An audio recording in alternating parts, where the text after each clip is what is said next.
아니 이게 뭔 소리입니까? 가상자산 투자자가 1,000만 명을 넘었다고 합니다. 국민 5명 중 1명. 그런데 성인으로 따지면 거의 2~3명 가운데 1명이 가상자산 투자자. 60대 이상자도 많네요. 와, 그런데요. 10억 원을 초과하는 가상자산 보유자 가운데 60대 이상자가 가진 1인당 평균은 약 24억 원. 와. 아니 워런 버핏 형님만 믿다가 나만 바보 된 느낌. 워런 버핏이 가상화폐는 쓰레기라고 했거든요. 투자시장에서는 포모 현상이라고 있습니다. Fear of missing out인데 나만 왕따 된 느낌, 나만 돈을 못 버는 느낌. 가상자산 투자자가 1,000만 명을 넘고 성인 2~3명 가운데 1명 꼴리고 60대 이상 10억 원 초과하는 60대 이상 평균이 24억 원. 이 소리 들으니까 나만 왕따 된 것 아닌가? 지금이라도 비트코인을 사야 하나? 자, 제가 투자하고 있는 가상자산은 무엇이고 어떻게 투자하고 있을까요? 궁금하시죠? 자, 오늘은요, 비트코인을 비롯한 가상자산 투자 실태를 한번 살펴보면서 스테이블 코인, 다들 아시죠? 이 스테이블 코인과 같은 가상자산을 투자에 활용하는 방법, 그리고 가상자산 관련 금융사기 많습니다. 당하지 않는 법, 그리고 제가 투자하고 있는 가상자산은 무엇이고 어떻게 투자하고 있는지도 공개하겠습니다. 지난 8월 24일입니다. 금융감독원이 공개한 자료에 따르면요, 8월 5일 기준 국내 5개 가상자산 거래소 이용자는 총 1,086만 명, 그러니까 1,000만 명을 돌파했다라고 발표했습니다. 국민 5명 중 1명은 코인에 투자하고 있는 셈인데 성인 기준으로 따져보면 거의 2~3명 가운데 1명 꼴이다. 짐작하다시피 20대와 30대 등의 청년이 절반에 가깝습니다. 또한 전체 가상자산 투자자들이 보유한 가상자산 평가액은 그 날짜 기준 무려 111조 이상. 와, 그러니까 투자의 귀재 워런 버핏이 쓰레기라고 했던 가상자산 시장이 국내만 따져도 100조 원을 훌쩍 넘었다는 뜻이죠. 이것이 현실입니다. 자, 그러다 보니까 포모 현상, Fear of missing out, 나만 왕따 되는 것 아닌가? 라는 현상도 생기는 거죠. 여기서 우리가 주목해야 할 연령대는 60대 이상입니다. 즉 대부분 은퇴해서 노후를 살고 있는 사람들인데, 그런데 10억 원을 초과하는 가상자산 보유자 가운데 60대 이상자가 가진 가상자산 1인당 평균은 무려 24억 원, 약 24억 원. 얼핏 생각해보면 60대 이상 고령자들이 기본적으로 보수적인 성향을 가지고 있기 때문에 가상화폐는커녕 주식 투자조차 꺼려할 것 같은데, 가상자산을 10억 원 이상 보유자 가운데 무려 1인당 약 24억 원씩이나 보유하고 있다. 그래서 이렇게 생각할 수도 있죠. 지금이라도 당장 가상화폐에 투자해야겠다. 자, 도널드 트럼프 대통령 두 아들이요, 최근 그 두 아들이 지분을 보유하고 있는 비트코인 채굴 업체가 나스닥에 상장되면서 하루 만에 무려 2조가 넘는 돈을 벌었습니다. 야, 참 희한한 나라입니다, 미국은. 대통령 아버지는 각종 정책을 앞세워서 가상자산을 띄우고 그 아들들은 떼어놓고 돈을 벌고 있습니다. 한국 같으면 바로 탄핵되었을 겁니다. 그것이 가능한 나라가 미국이기도 합니다. 참 이해되지 않지만 현실입니다. 이 같은 현상에서 우리가 이해할 수 있는 것, 시대가 이미 가상자산의 자산화가 되었다는 겁니다. 가상화폐가 자산이 되었다. 자, 이것을 잘 이해하셔야 되는 것이 가상화폐가 화폐가 아니라 자산이 되었다. 이것을 잘 이해하셔야 돼요. 그 의미하는 뜻이 무엇인지. 가상자산이 갑자기 최근에 굉장히 팽창한 것 가운데 하나가 스테이블 코인입니다. 스테이블 코인이 불을 붙인 셈인데, 아시다시피 스테이블 코인은 달러화 등 기존 화폐의 고정 가치로 발행되는 가상화폐입니다. 그래서 코인 이름 앞에 스테이블, 안정적이다 라는 스테이블이 붙어 있는 거죠. 스테이블 코인을 발행하는 회사는 스테이블 코인을 발행하는 양만큼 미국 국채를 실제로 보유해야 합니다. 자, 그렇잖아도 미국 국채를 못 팔아서 안달이 났죠. 미국 정부가. 그러니까 미국 정부와 이해관계가 딱 맞아 떨어지는 거죠. 그 때문에 단기간에 급성장한 측면도 많습니다. 주의할 것은요, 이 스테이블 코인은 시세 차익을 노릴 수가 없습니다. 아직까지는. 그래서 투자용으로 거래되지 않습니다. 자, 물론 스테이블 코인 시장의 성장과 더불어 스테이블 코인의 기능과 구조도 다변화되고 있긴 합니다만 이것을 투자 자산으로 보기에는 다소 무리다라는 점은 꼭 기억하면 좋겠습니다. 왜냐하면 스테이블 코인의 인기를 바탕으로 이상한 금융 사기도 많이 등장하기 때문인데요. 뿐만 아니라 아직도 뜻도 보도 못한 가상자산을 앞세워서 투자를 권유하거나 이미 잘 알려진 가상자산을 이렇게 저렇게 해서 큰 돈을 벌 수 있게 해준다는 사람이 있다면 일단은 금융 사기다 생각하고 조심하는 것이 좋습니다. 어쨌든 지금 현재 스테이블 코인은 해외 송금 혹은 가상자산을 해외 거래소 또는 개인 지갑으로 이동하기 위한 수요가 대부분입니다. 특히 스테이블 코인의 경우에는 전통적인 은행과 비교해 보면 은행에서 해외 송금하는 속도보다 훨씬 빠릅니다. 또한 스테이블 코인은요, 이 비트코인이나 이더리움과 같은 일반적인 가상자산과 달리 송금하는 과정에서 가치 변동이 발생하지 않습니다. 한마디로 이야기하면 달러 보내는 것하고 같다라고 생각하면 됩니다. 자, 그러다 보니까 스테이블 코인은 해외 가상자산 거래소에서 일반적인 코인을 사기 위한 기축통화 역할을 하고 있다. 재밌죠? 자, 그러다 보니까 자연스럽게 가상자산 거래소에서는 가상자산의 거래쌍으로 활용되거나 예컨대 비트코인을 사고 스테이블 코인을 사고 그러다 보니까 가상자산 시장에서도 스테이블 코인에 대한 수요가 매우 높습니다. 자, 그 결과 고객이 가진 스테이블 코인을 활용해서 사업을 하는 대신 고객들에게 연 4%에서 6% 이르는 예치 이자를 지급합니다. 스테이블 코인 가상자산 회사에서, 즉 내가 산 스테이블 코인을 맡겨만 놓아도 이자를 받을 수 있다. 그것이 연 4%에서 6%이다. 지금 미국의 은행 이자가 2% 남짓됩니다. 그것에 비하면 2배, 3배나 되는 거죠. 또한 돈이 필요할 때는 언제든 예치 기간만큼의 이자와 함께 맡겨놓은 스테이블 코인을 팔아서 현금화할 수도 있습니다.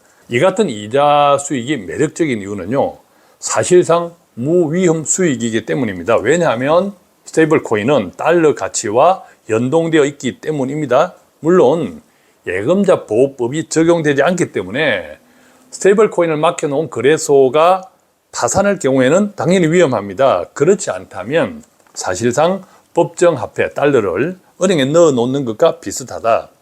실제로 최근 국내 스테이블 코인 거래 대금도 굉장히 많아졌습니다. 시장이 부진한 상황에서도 한 달에 8조 원 가까이를 기록하고 있다고 하는데 한국인의 가상자산 투자금에는 이 같은 스테이블 코인도 포함되어 있구나 라고 생각하면 좋습니다. 자, 그렇다면요, 이미 한국 사람 1,000만 명 이상 성인을 기준으로 하면 2~3명 가운데 1명이 투자하고 있다는 가상자산, 그 가운데 10억 원을 초과하는 가상자산 보유자 가운데 60대 이상자가 가진 1인당 평균이 약 24억 원. 이 같은 충격적인 사실을 어떻게 이해해야 할까요? 물론 이분들이 가진 가상자산에는 스테이블 코인도 포함되어 있다는 것 먼저 기억하시고, 우선 여기에서 꼭 기억해야 할 통계가 있습니다. 실제로 60대뿐만 아니라 가상자산에 투자하는 모든 사람들, 20대, 30대 다 포함해서 모든 사람들의 평균 보유액은 얼마 되지 않는다는 사실입니다.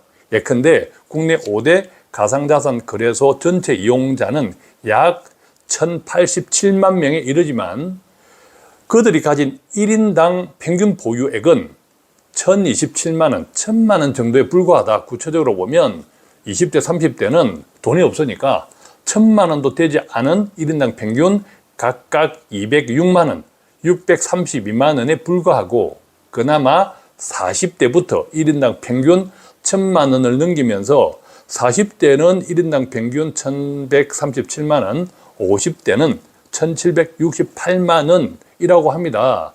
자, 이렇게 이야기 들으면 조금 위안이 되죠. 또한 1인당 10억 원을 초과하는 가상자산 보유자들을 포함해서 60대 이상자가 가진 1인당 가상자산 평균 보유액도 많지 않습니다. 불과 2,340만 원이라고 합니다. 자, 이 이야기까지 들으면 조금 더 위안이 되죠. 그러니까 일부 특별한 경우에 자산가들이 보유하고 있는 가상자산을 일반적이고 보편적인 현상으로 생각하면 위험하다. 자, 그렇다면 일부 특별한 경우는 어떤 경우일까요? 당연히 돈이 엄청나게 많은 자산가들의 분산 포트폴리오의 일부로 생각해야겠죠. 자, 이분들은 집도 있고 땅도 있고 은행 예금도 많고 당연히 주식도 있고 그 중에 일부 가상자산, 그 가운데 스테이블 코인도 있을 수 있다라고 생각하셔야 됩니다. 즉 단순하게 통계만 믿고 뱁새가 황새 따라가다가는 가랭이 찢어질 수 있다. 조심해야 합니다. 특히 아시다시피 가상화폐 투자 시장은 엄청난 변동성에 시달리죠. 24시간 계속 돌아갑니다. 당연히 정서 불안과 이것이 건강에도 직결될 수 있습니다. 항상 말씀드리죠. 노후에는 건강을 지키는 것이 곧 돈이다. 사실 돈보다 더 중요하죠. 건강은. 그죠? 건강 잃으면 돈이 무슨 필요가 있습니까? 또한 가상화폐들은 예컨대 비트코인이나 이더리움 등등을 다 포함해서 아직도 평가 기준이 없습니다. 지금 1억 하면 1억인 모양이다. 갑자기 5천만 원 떨어지면 5천만 원 하는 모양이다 라고 하는 것이 주식처럼 PR, PBR, 앞으로 얼마를 벌고 얼마의 이익을 남기겠다 이런 가치평가 기준이 없습니다. 그러다 보니까 워런 버핏 형님이 가상화폐는 쓰레기다 라고 표현을 했죠. 지난 몇 년 전으로 시간을 되돌려 보면 그때 비트코인이 2천 몇백만 하다가 갑자기 절반의 절반, 반토막 계속 크게 떨어졌죠. 한 300만 원대까지 떨어졌습니다. 그죠? 어느 날 갑자기 앞으로도 이런 현상이 생길 수 있다 없다? 당연히 있을 수 있다라고 생각합니다. 자, 따라서 가상자산에 투자하면 큰 돈을 벌 수 있다는 착각 혹은 가상화폐 다단계 투자와 같은 유혹에 먼저 빠지지 말아야 하고요.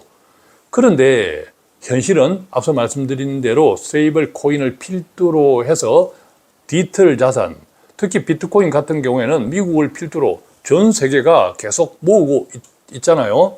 자, 그것도 사실은 비트코인 가상화폐, 가상자산이 목적이 아니라 미국 입장에서는 달러 패권 방어가 본질이다. 그것도 잘 이해하면 좋겠습니다. 어쨌든 현실적으로 가상자산은 자산의 일부가 되어 있습니다. 그죠? 자, 그것은 저도 인정. 자, 그래서 나도 꼭 가상자산에 투자하고 싶다면 자, 그런 욕구가 있죠. 우선 알아야 하는 것은 스테이블 코인을 제외하면 대부분의 가상자산은 화폐가 아니고 변동성이 가장 높은 투자 자산이라는 사실은 꼭 기억해야 합니다.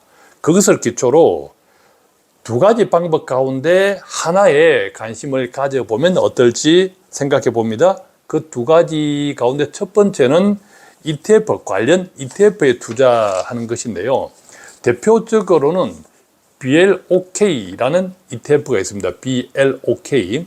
자, 이것은 비트코인 현물 ETF뿐만 아니라 전략적 비트코인을 보유하고 있는 기업이나 또 비트코인을 채굴하고 비트코인을 거래하는 인프라 기업, 그리고 금융기관, 예컨대 블랙록이라든지 뭐 SBI 홀딩스 등 비트코인 가상화폐 관련 금융기관, 그 다음에 AI와 반도체 등 디지털 자산과 금융 결합의 수혜를 받을 수 있는 기업을 포함해서 망라해서 투자하는 ETF가 바로 BLOK ETF입니다. 물론 비트코인 현물보다는 변동성은 떨어지겠죠. 만약 비트코인이 크게 오른다면 BLOK는 작게 오르겠죠.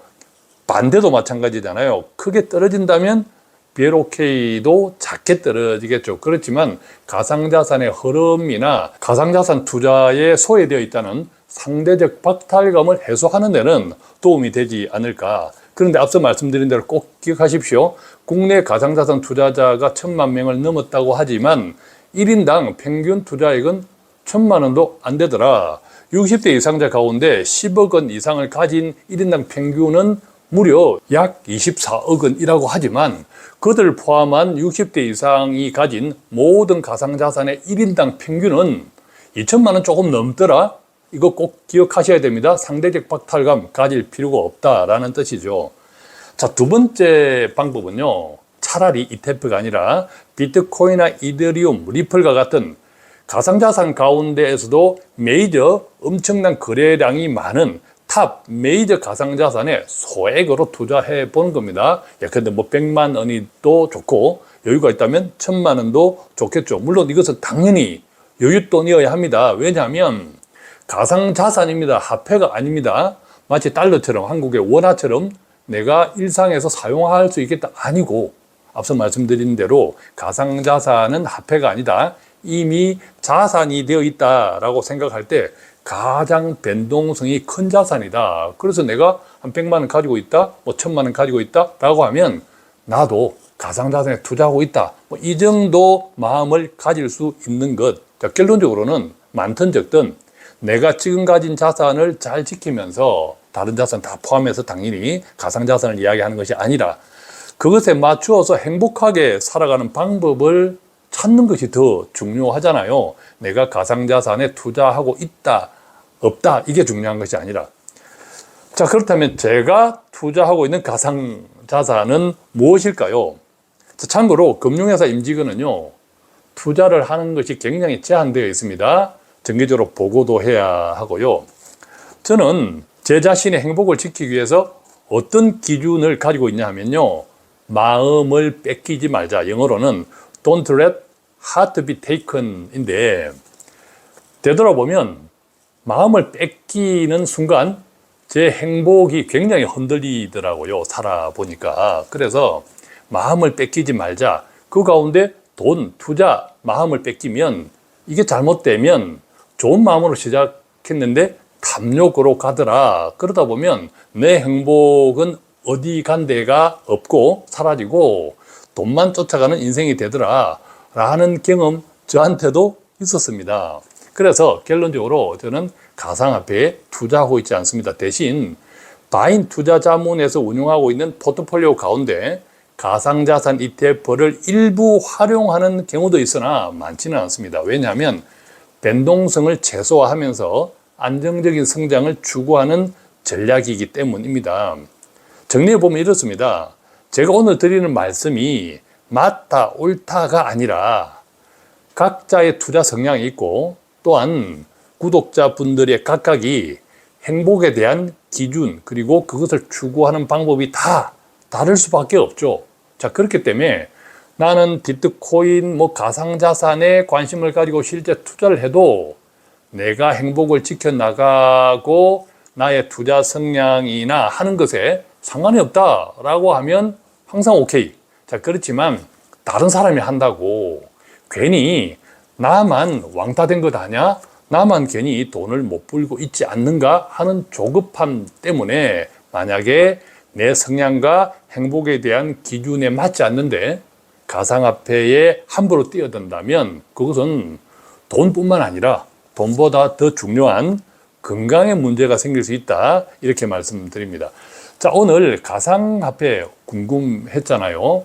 자, 그런데 국내에 1000만 명이 넘어 심지어 60세 이상자 가운데서도 가상화폐 10억 원 이상을 투자하는 사람들의 1인당 평균 약 24억 원이야. 그런데 나는 하나도 없어. 전혀 위축될 필요가 없습니다. 앞서 말씀드렸듯이 국내 가상자산 투자자가 1000만 명을 넘어섰지만 그들이 가진 1인당 평균은 1000만 원 정도에 불과하다. 자, 그러니까 나도 가상자산 투자를 하고 싶어 하면 하십시오. 그런데 나의 투자 성향, 행복에 대한 가치 기준에 맞는 수준으로 하시면 된다. 그리고 실제 가상자산에 투자할 때는 이것이 화폐가 아니라 지금은 현실적으로 자산 가운데 하나가 되어 있다. 그러면 큰 틀에서는 자산 배분도 필요하겠죠. 자, 그리고 구체적으로 할 때는 ETF도 좀 관심을 가지시는 것도 좋다. 이렇게 말씀드립니다. 자, 오늘은 가상자산 전반에 대해서 스테이블 코인까지 설명을 드렸는데 구독자분들의 창창한 노후 그리고 필요한 자산을 관리하는데 조금이라도 도움이 되었으면 좋겠습니다. 고맙습니다.